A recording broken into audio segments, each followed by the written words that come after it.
Hello friends, कैसे हैं आप सभी। आई होप बहुत ही अच्छे होंगे, अपनी पढ़ाई में व्यस्त भी बहुत होंगे। एक बार फिर से स्वागत है आप सभी का आपके अपने YouTube channel e learning with Priyal पर। डिस्कस करते हैं आज का सेशन।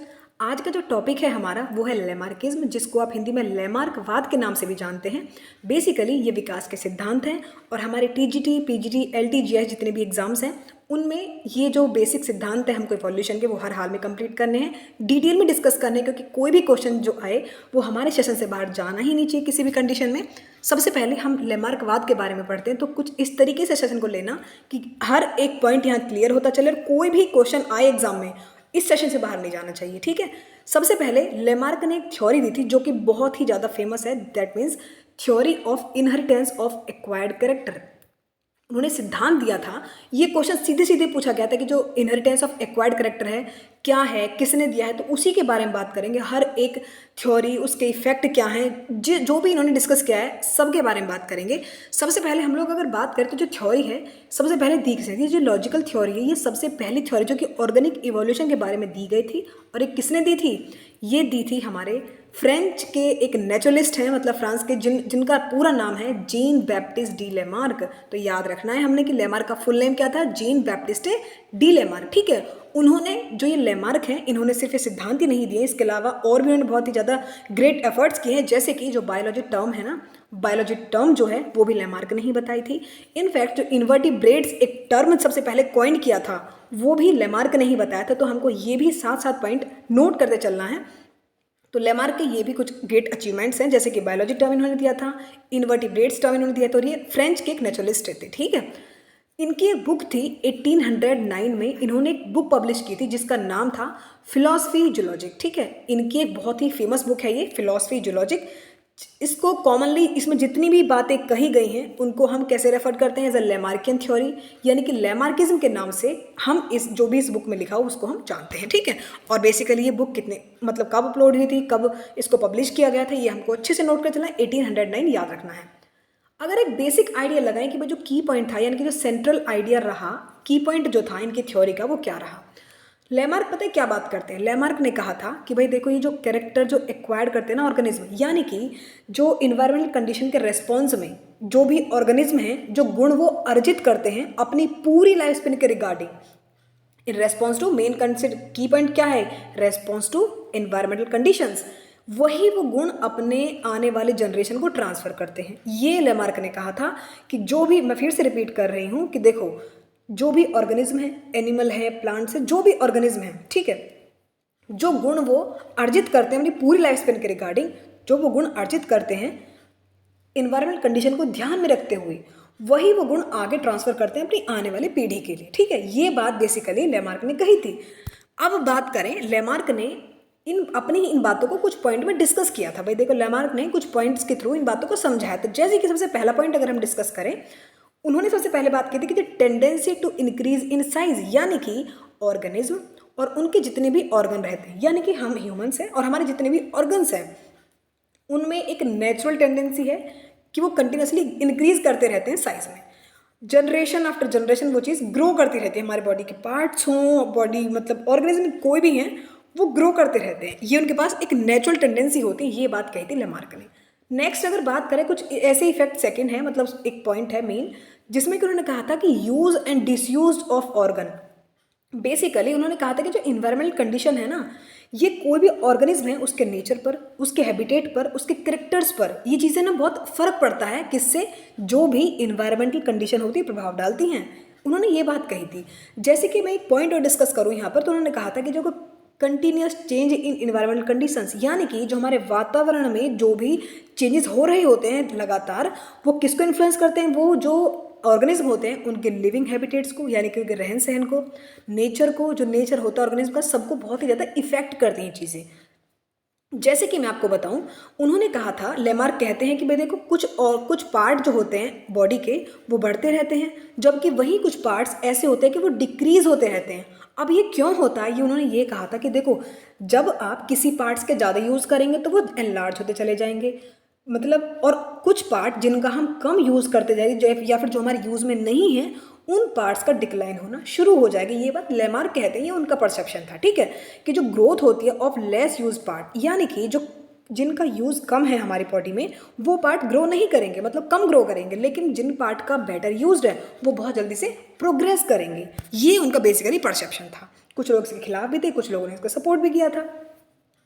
नेक्स्ट थर्ड पॉइंट के बारे में अगर हम बात करें, लेमार्क कहते हैं कि देखो इनहेरिटेंस ऑफ एक्वायर्ड कैरेक्टर्स, यानी कि उपार्जित लक्षणों वंशागति जो वो बात करते हैं कि भाई देखो जो कैरेक्टरिस्टिक्स हैं जिनकी पूरर ग्रोथ है, कुछ पार्ट्स बॉडी के ऐसे होते हैं जिनकी कम ग्रोथ हो पाती है, कुछ पार्ट्स ऐसे होते हैं जिनकी बेटर ग्रोथ होती है, किसके रिगार्डिंग, पूरे लाइफ टाइम के रिगार्डिंग, ठीक है, जो वो अर्जित करते हैं। तो उन्होंने ये कहा था कि ये जो गुण है ना, ये जो ऑर्गन्स एक्वायर करते हैं वो हेरिडिटरी, ये वंशागत होते हैं। अभी हमारे अंदर है, आने वाली पीढ़ी के अंदर भी वही गुण होंगे। ये बात लेमार्क ने कही थी। लेमार्किज्म जो थे मेनली उन्होंने किस चीज़ पर प्रभाव डाला था, उन्होंने कहा था कि जो वही बात मैंने आपको बताई थी कि जो लेसर और more use of body parts it is refer to age, मतलब कि ज़्यादा यूज़ करोगे बॉडी पार्ट्स का जल्दी वो ज़्यादा बेटर ग्रो करेंगे, कम यूज़ करेंगे तो वो क्या होगा, वो डिक्लाइन होना उनका शुरू हो जाएगा। यही इस बात को उन्होंने अपनी थ्योरी के माध्यम से समझाया था, और वो थ्योरी का नाम क्या है, the theory of use and disuse of organs, ठीक है। मेनली इस बात पर ज़्यादा प्रकाश डाला था लेमार्क ने। अब कुछ साइंटिस्ट, मतलब कुछ बातें ऐसी थीं जो उनके अपने फेवर में, मतलब कि कुछ बातें उनके फेवर में हो रही थी, जैसे कि उन्होंने एक मत दिए थे कुछ, वो बात डिस्कस करते हैं। एविडेंस है यहाँ जो कि लेमार्किज्म के फेवर में कहे गए थे, ठीक है, या फिर लेमार्क ने प्रस्तुत किए थे अपने फेवर में, ठीक है। हर एक पॉइंट को हमें बहुत अच्छे से डिस्कस करना है। आगे बढ़ें उससे पहले सब्सक्राइब का बटन जरूर दबा देना, बेल आइकन प्रेस कर लेना ताकि जितनी भी इंपॉर्टेंट नोटिफिकेशन है वीडियोस के वो आपको सबसे पहले मिले। लाइक शेयर सब्सक्राइब जरूर कर देना। टेलीग्राम चैनल ज्वाइन कर लेना ताकि कोई भी डाउट्स हो आपको वहाँ जाकर डिस्कस कर सकते हैं। नेक्स्ट अगर हम बात करें एविडेंस के बारे में बात करें, कौन कौन से प्रूव उन्होंने दिए थे अपने थ्योरी को बेटर करने के लिए। सबसे पहले बात करें तो एग्जाम्पल दिया था अफ्रीकन जिराफ का। अफ्रीकन जिराफ का उन्होंने एक एग्जाम्पल दिया था, वो बात समझते हैं। देखो अभी जो प्रेजेंट स्पीसीज है ना जिराफ की, जो फिलहाल जो प्रेजेंट स्पीसीज है जिराफ की, जो कि कहाँ रहते हैं, अफ्रीकन के डेजर्ट में रहते हैं। वहाँ पर कोई मतलब घास वगैरह ऐसी नहीं है, कोई ज़्यादा स्पेशल नहीं है, मतलब वेजिटेशन जो है बहुत ही ज़्यादा हद तक खत्म हो चुका है। बस वहाँ बड़े बड़े ट्रीज़ हैं, तभी तो डेजर्ट है ना, मतलब कि बड़े बड़े ट्रीज़ हैं और जो कि मतलब पूरे महाद्वीप में फैले हुए हैं। इसी रीज़न से मतलब घास वेजिटेशन खत्म हो चुकी है। तो उन्होंने ये कहा था कि जो नेक होते हैं जिराफ की, जो गर्दन है और जो उसके आगे वाले पैर हैं, फोर लेग जो होते हैं, वो क्वाइट मतलब कि वो बड़े होते मतलब वो बड़े होते चले गए। वो बड़े क्यों हुए ये उन्होंने कहा था। उन्होंने कहा था कि बड़े इसलिए हुए, घास फूस तो खत्म हो गई।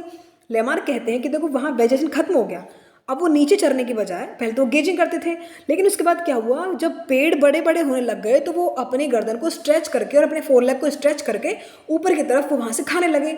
जैसे जैसे वो खाने लगे तो वैसे वैसे ही उनकी जो आने वाली पीढ़ी थी उनमें वो गुण आते चले गए कि उनकी गर्दन भी स्ट्रेच होने लग गई, उनके आगे वाले पैर भी स्ट्रेच होने लग गए। पहले जो थे वो हिरन लाइक थे, कैमल, लेकिन जब जैसे जैसे वहाँ वेजिटेशन खत्म होती चली गई तो बिल्कुल जिराफ की मतलब जो उनकी जो गर्दन है वो स्ट्रेच हो गई और आगे वाले पैर भी स्ट्रेच हो गए।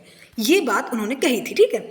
लेमार्क ने क्लेम किया, यही बात जो मैंने आपको समझाई, लेमार्क ने कहा था कि ये जो पूर्वज रहे हैं ना, इन जो अब फिलहाल जो जिराफ की स्पीसीज हैं उनके जो पूर्वज रहे थे वो पहले कैसे थे, वो किससे इवॉल्व हुए, मतलब उनका विकास एक डियर लाइक क्वाड्रपेड से हुआ था, यानी कि ये ऐसे हिरन की तरह लगते थे, ये ऐसे हिरन जैसे हिरन की स्पीसीज है, ये वैसे ही गेजिंग किया, मतलब चरते थे ज़मीन पर। लेकिन फिर क्या हुआ, वाइजेशन खत्म हुई, बड़े बड़े ट्रीज हो गए तो उन्होंने अपनी गर्दन को स्ट्रेच करना शुरू किया। तो आने वाली जनरेशन वैसी उनकी गर्दन मतलब उनकी ऑलरेडी गर्दन इस वजह से लंबी हुई, आगे वाले पैर इस वजह से लंबे हुए क्योंकि उनके पूर्वजों ने मतलब प्रैक्टिस की इन चीज़ों पर। समझ में आया, ये बात उन्होंने कही थी। जैसे जैसे क्लाइमेट चेंज हुआ तो वहाँ पर ग्रेजुअली जो डेजर्ट में वो चेंज हो गया, ठीक है। तो जो वेजिटेशन कंप्लीटली वहाँ गायब ही हो गई थी। कुछ ट्री ऐसे थे जो कि बहुत ज़्यादा हाइट तक चले गए, तो जनरेशन आफ्टर जनरेशन क्या हुआ कि वो अपनी गर्दन को स्ट्रेच करने लगे और अपने आगे वाले पैरों को भी स्ट्रेच करके आने वाली पीढ़ी में यही गुण आ गए कि उनकी मतलब कि गर्दन भी लंबी थी और उनके आगे वाले पैर भी लंबे ही थे। जैसे कि आप ये स्ट्रक्चर के थ्रू देखो, पहले परसेप्शन क्या था लेमार्क का कि देखो ये हिरन की तरह ही जिराफ हुआ करते थे, लेकिन जैसे जैसे वेजिटेशन खत्म हुई तो ये पेड़ों पर अपना स्ट्रेच करने लगे अपनी गर्दन को और आगे वाले पैरों को। फिर और ज़्यादा गुण ऐसे हुए कि मतलब फिर गर्दन थोड़ी और लंबी, तो लास्ट में जाकर यही हुआ कि जब इनकी मतलब इवॉल्व होने के बाद कि वो ये मानते हैं कि गर्दन बहुत लंबी होती चलेगी, आगे वाले पैर भी लंबे होते चले गए। तो कंडीशन फिलहाल ये है, ठीक है। ये मत दिया था लेमार्क ने। नेक्स्ट अगर सेकेंड पॉइंट की अगर हम बात करें, वही बात कही थी लेमार्क ने कि ये it was due to this effort of giraffe. उन्होंने ये कहा था कि जिराफ ने एफर्ट किए कि उनकी जो नेक और फोरलेग थे वो बहुत ज़्यादा लंबे होते चले गए, और मॉडर्न जो अब स्पीसीज़ है वो उन्हीं का रिजल्ट है। ठीक है, लेमार्क ने इसी को यही कहा था कि बेटर यूज़ ऑफ ऑर्गन, कि अगर आप अपने ऑर्गन्स का बेटर यूज़ करेंगे तो वो स्ट्रेच होते चले जाएंगे और जनरेशन आफ्टर जनरेशन ये और ज़्यादा ग्रो करेंगे। ये बात लेमार्क कहते हैं। ये बात सही नहीं है, लेकिन सेकंड पॉइंट, ये उनका परसेप्शन था बेसिकली। सेकंड पॉइंट उन्होंने जो प्रस्तुत किया अपने सुझाव में अपनी थ्योरी को प्रूव करने के लिए, वो ये था कि एग्जाम्पल्स ऑफ स्नैक, सांपों का एग्जाम्पल दिया। उन्होंने कहा कि देखो जो ये अब फिलहाल के जो मॉडर्न स्नैक हैं, यानी कि फिलहाल जो स्नैक्स हैं, उनके जो पूर्वज रहे होंगे वो पता है कैसे थे। उन्होंने कहा कि वो छिपकली की तरह थे, यानी कि लिम्ब लिजार्ड थे, लेकिन वो पहले घने जंगलों में रहते थे तो चलने में परेशानी होती थी, मतलब घने जंगलों में वो अडेप्ट उस कंडीशन में रहते थे, तो बॉडी उनकी बहुत लंबी होती थी और adapted creeping for fast long motion. उन्होंने बहुत तेज चलना होता था उस घने जंगल में, इसलिए उन्होंने रेंगना प्रीफर कर दिया, वरना वो लिजार्ड की तरह थे। लेकिन उन्होंने क्या किया कि उन्होंने खुद को रेंगना बेहतर समझा, तो उनके पैर जो है धीरे धीरे उनका यूज़ कम होता चला गया, तो पैर उनके गायब होते चले गए। ये बात लेमार्क ने अपने सुझाव में कही थी कि उनकी जो यूटिलिटी है लेग्स की वो खत्म होते चली गई और उनके जो लेग हैं वो धीरे धीरे गायब होते चले गए। Inheritance of acquired character remained, ये बहुत ही ज़्यादा कंट्रोवर्शियल रहा, क्योंकि उनके मत कुछ इस तरीके से थे कि बहुत ज़्यादा कंट्रोवर्शियल रहे लेमार्क के बाद भी। तो हुआ क्या कि कुछ ऐसे सपोर्टर थे जिन्होंने इस चीज़ को कहा कि हाँ भाई देखो जो लेमार्क ने बात की थी बिल्कुल ठीक है, जैसे कि समनर थे, बहुत बड़े सपोर्टर थे लेमार्क के। उन्होंने कहा था कि देखो जब ये चूहे होते हैं ना, इनको आप बहुत हाई टेम्परेचर पर यदि पालें, एक टेम्परेचर दिया कि इनको बहुत हाई टेम्परेचर पर यदि हम किसी माउस को रेयर्ड करते हैं तो होता क्या है कि उनकी लंबी पूंछ हो जाती है और उनके जो पिनाए होते हैं ना, कानों के पास के पिनाए बहुत लंबे हो जाते हैं, और यही गुण उनके आने वाले पीढ़ी में भी यही गुण आते हैं। ये बात कही थी समनर ने उनके सपोर्ट में। वही सेकंड पॉइंट था कैमरर ने कहा, कैमरर भी बहुत बड़े सपोर्टर थे लेमार्क के।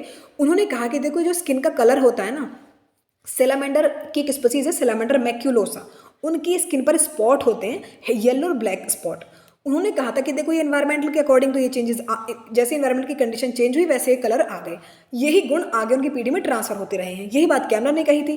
पावलव ने भी इस चीज़ में, मतलब पावलव की बात भी यहाँ मानी गई थी कि जो पावलव हैं, पावलव क्या कहते हैं कि भाई देखो उन्होंने डॉग्स को ट्रेनिंग दी एक टाइम पर कि भाई इस टाइम पर तुम्हें खाना मिलेगा, तो धीरे धीरे वो प्रैक्टिस उनको कम करानी पड़ी और धीरे धीरे खुद ही जो डॉग्स होते हैं वो खाने के लिए आने लगे। तो उन्होंने यही कहा था कि देखो जो नीड होती है ना जब ट्रेनिंग की, उन्होंने ट्रेनिंग दी डॉग्स को कि जल्दी से वो अपने खाने के टाइम पर आए, जैसे वो बेल बजाएं आए, तो डॉग्स क्या करने लगे उनके अकॉर्डिंग कि भाई देखो खाने से मतलब टाइम जो था उसके अकॉर्डिंग बिन बेल बजाए ही वो आने लगे। यही बात उनके ये थी कि भाई जो जनरेशन आफ्टर जनरेशन होता क्या है कि वो खुद ही चीज़ को प्रैक्टिस में आ जाती हैं वो चीज़ें, और जो ऑर्गन है उनका यूज़ ज़्यादा होने लगता है जो ज़्यादा यूज़ करते हैं। कम यूज़ करेंगे जिस ऑर्गन को, घटने लगेंगे उनका गुण, या फिर वो डिसअपियर्ड ही हो जाएंगे। ये बात लेमार्क ने कही थी। लेकिन देखो कोई चीज़ यदि किसी का मत दिया जाता है, कोई सपोर्ट में होता है, तो उसकी आलोचनाएं भी होती हैं। तो वहीं कुछ बातें जो इनके क्रिटिसिज्म था लेमार्किज्म का वो भी बताया गया। उन्होंने कहा कि भाई देखो सीधी सी बात है, यदि मैं आपको सीधी बात समझाती हूँ कि देखो यदि जो हमारी औरतें होती हैं, जो हमारी इंडियन वुमेंस हैं, पायरसिंग कराती है अपने नोज़ की, अपने ईयर्स की पायरसिंग कराती हैं, क्या हमारे जो आने वाली पीढ़ी होती है उनको नहीं करानी पड़ती क्या? ऐसा तो नहीं होता। फॉर एग्जाम्पल कोई रेसलर है, उसकी स्ट्रॉन्ग मसल्स होती हैं, प्रैक्टिस करते हैं बिकॉज वो, तो आने वाले बच्चे जो हैं रेसलर के, क्या उनकी ऑलरेडी स्ट्रॉन्ग मसल्स होंगी? वो पैदा ही ऐसा हो कि वो रेसलर ही बनेगा, मतलब वो रेसलर ही पैदा होगा बचपन से, मतलब जन्म से ही? तो ऐसा तो नहीं होता। और भी बहुत सारे सुझाव ऐसे हैं जो मतलब कि नहीं उस चीज़ के फिट बैठते कि भाई ये करना ही करना चाहिए। ठीक है कि भाई हाँ देखो मेन जो होते हैं शेविंग करते हैं, क्या जो आने वाले इनकी पीढ़ी हैं वो बियर्डलेस पैदा हो जाएंगे? ऐसा तो नहीं होता ना। तो वही बात एक लेमार्क ने प्रस्तुत की थी। लेमार्क हैं बहुत ही, उन्होंने बात की थी, मतलब लेमार्क के ब्लो में ये चीज़ उनके खिलाफ ये बात कही गई थी कि भाई देखो जर्मन साइंटिस्ट हैं, क्या बात है, उनका नाम क्या है, अगस्त वीजमान। उन्होंने कहा था, उन्होंने एक्सपेरिमेंट किया बेसिकली सफ़ेद चूहों पर, कम से कम 20 जनरेशन तक उन्होंने चूहों की पूंछ काटी। उन्होंने बात कही कि भाई देखो कुछ फर्क पड़ा, वो 20 जनरेशन तक उनकी पूंछ काटते रहे, फिर आई, काटते रहे, फिर आई। तो उन्होंने ये कहा कि कोई फर्क ही नहीं पड़ा, मैंने 20 जनरेशन तक एक्सपेरिमेंट किया, कोई फर्क नहीं पड़ता, इनफैक्ट लेंथ पर भी फर्क नहीं पड़ा, फिर भी आने वाले जनरेशन पे टेल आई थी। तो उन्होंने ये कहा कि कुछ भी नहीं है। उन्होंने एक सिद्धांत दिया था कि theory of continuity of germplasm, यानी कि जो जर्म्स होते हैं ना, मतलब कि जो गुनेड्स होते हैं, गैमीट जो होते हैं, ये मेन कैरेक्टर होते हैं जो अपने माँ बाप होते हैं वो अपने गैमीट्स के थ्रू, यानी कि जो स्पर्म और ओवा होते हैं उनके थ्रू ही पीढ़ी में जनरेशन आफ्टर जनरेशन चेंजेस आते हैं। और यही मेन चीज़ है जो उन्होंने बताया था कि 1886 में उन्होंने इस चीज़ को एक्सप्लेन किया था कि जो मल्टी सेलुलर बॉडी होती है ये डिविजिबल होती है वेजिटेटिव पार्ट्स में, जिसको कि हम सोमेटोप्लाज्म, सोवा और जर्मप्लाज्म, जर्म्स कहते हैं, ठीक है। उन्होंने कहा था कि जो रिप्रोडक्शन होता है ना, ये कंटिन्यूटी है इवोल्यूशन की। उन्होंने कहा था कि यही जीवन का बेसिक आधार है और इस रिप्रोडक्शन के थ्रू ही जो कैरेक्टर हैं वो आने वाले जनरेशन में ट्रांसफर हो रहे होते हैं। रिप्रोडक्शन होता कब है? जब यूनियन होता है कुछ स्पेशलाइज सेल्स का, जिनको कि हम गैमीट्स कहते हैं। गैमीट बेसिकली किसके फ्यूजन से बनते हैं?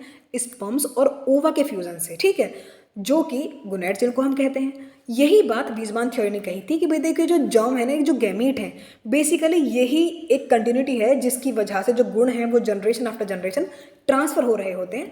तो पूरा जो सेशन था वो यही था। हम इसमें डिस्कस कर चुके हैं कि क्या इसके ड्रॉबैक रहे, क्या चीज़ सपोर्ट में रही, किसने क्या बात इसमें मेन कही गई थी, वो हम डिस्कस कर चुके हैं। नेक्स्ट थ्योरी जो होगी बेसिकली उसमें हम डार्विन डिस्कस करेंगे। तब तक आप चैनल को लाइक करना, शेयर करना, सब्सक्राइब करना। कोई भी कमेंट हो, कोई डाउट हो आपके इस रिगार्डिंग, मुझे कमेंट सेक्शन में बता सकते हैं आप। लाइक शेयर सब्सक्राइब करना बिल्कुल नहीं भूलना है। मिलते हैं नेक्स्ट वीडियो साथ, तब तक के लिए bye. Thank you so much for watching.